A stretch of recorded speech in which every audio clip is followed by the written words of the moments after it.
وقتی یه دختر بهت نگاه میکنه چی کار میکنی؟ تا حالا شده یه دختر بهت نگاه کنه و تو ندونی چه واکنشی نشون بدی؟ زل بزنی، نادیده بگیری، بری سمتش؟ اگه این سوالها برات پیش اومده بدون که تنها نیستی. خیلی از پسرا تو این لحظات 7 تا اشتباه رایج انجام میدن که باعث میشه فرصت رو از دست بدن. ولی نگران نباش، اگه این اشتباهات رو بشناسی و راهکارهاش رو یاد بگیری میتونی یه مکالمه طبیعی و جذاب بسازی. مخصوصا اشتباه هفتم که خیلیا رو زمین زده. مورد اول، یه دختر بهت نگاه میکنه و تو همونجا خشکت میزنه، پلک نمیزنی، هیچ حرکتی نمیکنی، فقط زل میزنی. انگار زمان متوقف شده و تو یک تندیس شدی که قراره برای هزاران سال تو موزه نگهت دارن. این خیلی بده. چرا؟ چون وقتی بدون هیچ واکنشی زل میزنی طرف مقابلت معذب میشه. این نگاه طولانی باعث میشه که فکر کنه یا زیادی جدی هستی یا نمیدونی چطور رفتار کنی. هیچ کسی دوست نداره حس کنه که زیر ذره بینه. این نوع نگاه بیشتر حس استرس و ترس منتقل میکنه تا جذابیت. از طرفی ممکنه اینطور به نظر بیاد که اعتماد به نفس کافی نداری یا نمیدونی چطور قدم اول رو برداری. پس بهتره یه لبخند کوچیک بزنی، نگاه رو طبیعی نگه داری، بعد آروم سرت رو برگردونی. اگه بعد از چند ثانیه دوباره نگاه کرد میتونی یه واکنش نشون بدی، اما با ریتم طبیعی، نه با استرس. نکته مهم اینه که ارتباط چشمی کوتاه ولی مؤثر باشه. ویدیو رو لایک کن تا بریم سراغ مورد دوم. یه نگاه میکنه و تو بدون هیچ مقدمه‌ای با سرعت نور به سمتش میری. هنوز حتی فرصتی پیدا نکرده که فکر کنی چی شد، ولی تو جلوی روش وایستادی و داری یه عالمه سوال پشت سر هم میپرسی.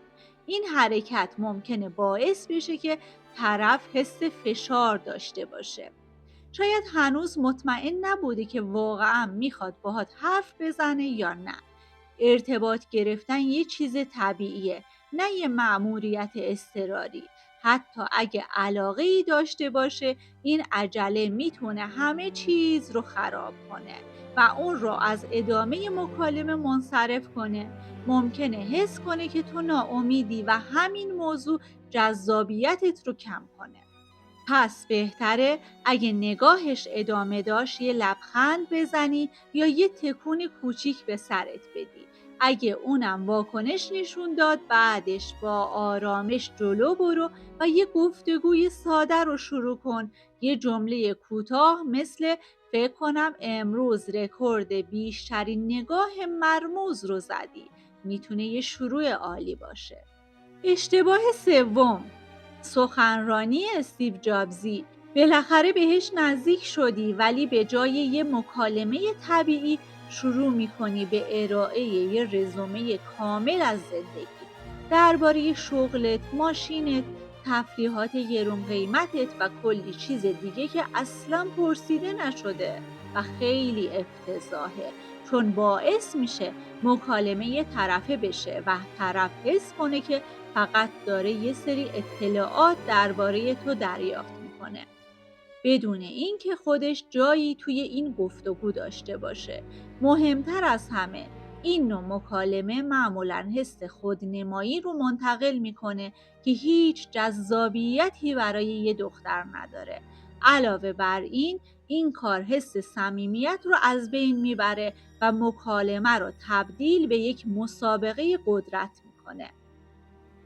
شاید بپرسین خب پس باید چی کار کرد؟ به جای اینکه خودت رو توی مرکز مکالمه بذاری با یه سوال ساده شروع کن، مثلا اینجا رو دوست داری؟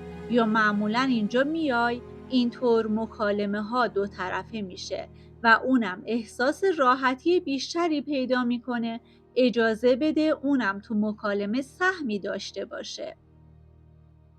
حالا توی کامنت ها بنویسین تا حالا شده که توی همچین مواقعی اشتباهی ازتون سر بزنه؟ مورد چهارم، فقط به چشماش نگاه میکنی و متوجه نمیشی که کل بدنش داره بهت میگه که راحت نیست.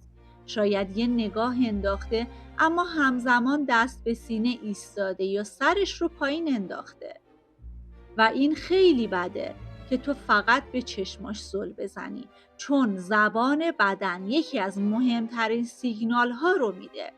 اگه کسی بدنش به سمتت باز نباشه یا سعی کنه فاصله بگیره، یعنی ممکنه علاقه‌ای نداشته باشه و تو باید اینو درک کنی. نادیده گرفتن این نشونه ها باعث میشه مکالمه به زور کشیده بشه که نتیجهش هیچ موقع خوب نیست. اگه حواست به این علائم نباشه، ممکنه از همون ابتدا فرصت رو از دست بدی. پس بهتره اگه طرف بدنش رو به سمت تو برگردون، لبخند زد یا حتی یه واکنش کوچیک نشون داد، یعنی اوکیه. ولی اگه فاصله گرفت یا یه لبخند زورکی زد، بهتره که یه قدم عقب نشینی کنی و فضا بدی. احترام گذاشتن به سیگنال های غیر کلامی جذابیت تو رو بالاتر میبره. اشتباه ششم، لحظه‌ای که نگاهش رو میبینی فوراً شروع میکنی به گفتن جملاتی مثل چقدر خوشگلی، چشمای تو فوق‌العاده است، تو واقعاً خاصی، بدون اینکه حتی یه مکالمه طبیعی بینتون شکل گرفته باشه. و این موارد خیلی افتضاحه، چون تعریف و تمجید در جای درست عالیه. اما اگه خیلی زود و بدون شناخت انجام بشه، ممکنه مصنوعی به نظر بیاد. بدتر از اون، ممکنه طرف حس کنه که این جملات رو به هر کسی میگی و قصد خاصی نداری. تعاریف بیش از حد یا بی مقدمه گاهی میتونه حتی تأثیر منفی هم بذاره. پس بهتره تعریف‌های کلی و تکراری رو بذاری کنار و اجازه بدی مکالمه روند طبیعی داشته باشه. اگه قرار تعریفی بکنی، بهتره مرتبط با موقعیت باشه. مثلا انتخاب لباست امروز خیلی جالبه، داستانی پشتشه. اینطوری هم صمیمیتر میشه و هم مکالمه رو باز میکنه. اشتباه ششم، بعضیا فکر میکنن که اگه به طور عمدی دختر رو نادیده بگیرن جذابتر به نظر میان. فکر میکنن که اگه خودشون رو بی تفاوت نشون بدن، طرف مقابل بیشتر جذبشون میشه. ولی اشتباهه، چون ممکنه طرف فکر کنه که واقعا علاقه‌ای ندارین و دیگه ادامه نده. بازی‌های ذهنی همیشه جواب نمیدن و بیشتر مواقع باعث از دست رفتن فرصت میشن. به جاش اگه یه دختر بهت نگاه کرد، راحت و طبیعی برخورد کن، یه لبخند کوچیک بزنی یا یه ارتباط چشمی کوتاه بگیری خیلی موثرتر از اینه که وانمود کنی اصلا ندیدیش. و اما مورد هفتم، خیلی از پسرها حتی وقتی یه فرصت عالی پیش میاد، به خاطر ترس از این که ممکنه جواب منفی بگیرن هیچ کاری نمی‌کنن.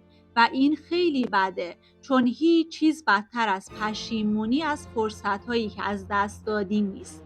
اگه هیچ حرکتی نکنی، هیچ شانسی برای موفقیت نداری. پس بهتره به جای اینکه به شکست فکر کنی، به این فکر کنی که چی میتونی یاد بگیری. هر مکالمه یه تجربه است. از هر فرصت برای تقویت اعتماد به نفست استفاده کن. پس حرف آخرم با تو اینه: به خودت اعتماد کن. واقعیت اینه که ارتباط گرفتن با دختر یه چیز پیچیده نیست اگه بدونی چطوری طبیعی باشی. عجله نکن، فشار نیار، به خودت اعتماد داشته باش و از هر موقعیتی استفاده کن تا تجربه کسب کنی. حالا بهم بگو از بین این 7 تا اشتباه کدومو بیشتر انجام دادی؟ اگه این ویدیو رو دوست داشتی با دوستانت به اشتراک بذار و اگه میخوای بدونی چطوری میتونی جذابتر باشی و دخترها رو به خودت جذب کنی، حتما ویدیوی بعدی رو ببین پس یادت نره کانال رو سابسکرایب کن، زنگوله رو روشن کن تا از دستش ندی.